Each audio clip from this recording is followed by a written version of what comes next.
অস্ট্রেলিয়ায় ইরানি নাগরিকদের প্রবেশে হঠাৎ নিষেধাজ্ঞা। কেন হাজার হাজার ভিজিটর ভিসা থাকা সত্ত্বেও মাঝ পথে আটকে দেওয়া হচ্ছে তাদেরকে? যুদ্ধের আবহে আলবানিজ সরকারের এই কঠোর সিদ্ধান্ত কি কেবলই জাতীয় নিরাপত্তা, নাকি এর পেছনে রয়েছে অন্য কোনো বড় রাজনীতি?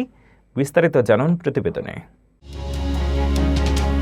ইরানি নাগরিকদের জন্য অস্ট্রেলিয়ার দরজায় কি এবার তালা পড়ছে? আলবানিজ সরকার বৃহস্পতিবার থেকে এক বিতর্কিত সিদ্ধান্তের ঘোষণা দিয়েছে।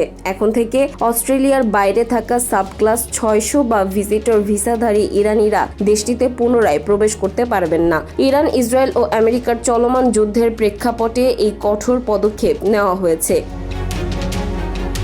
সাধারণত ভিজিটর ভিসায় পর্যটন বা পারিবারিক কারণে 12 মাস পর্যন্ত থাকার সুযোগ থাকলেও নতুন নিয়মে তা প্রায় বন্ধ।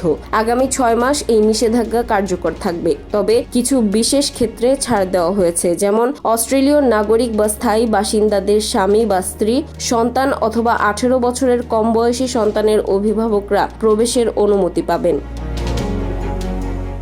অস্ট্রেলিয়ার স্বরাষ্ট্রমন্ত্রী টনি বার্গ জানিয়েছেন, জাতীয় নিরাপত্তা এবং অভিবাসন ব্যবস্থার স্বচ্ছতা বজায় রাখতেই এই সিদ্ধান্ত।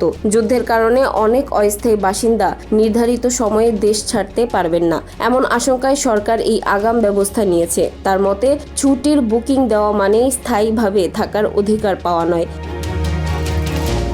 এই সিদ্ধান্ত নিয়ে ইতিমধ্যেই মানবাধিকার সংস্থা এবং গ্রিনস পার্টি কড়া সমালোচনা শুরু করেছে। তাদের মতে, যখন সাধারণ মানুষের নিরাপত্তা সবচেয়ে বেশি প্রয়োজন, তখনই অস্ট্রেলিয়া দরজা বন্ধ করে দিচ্ছে।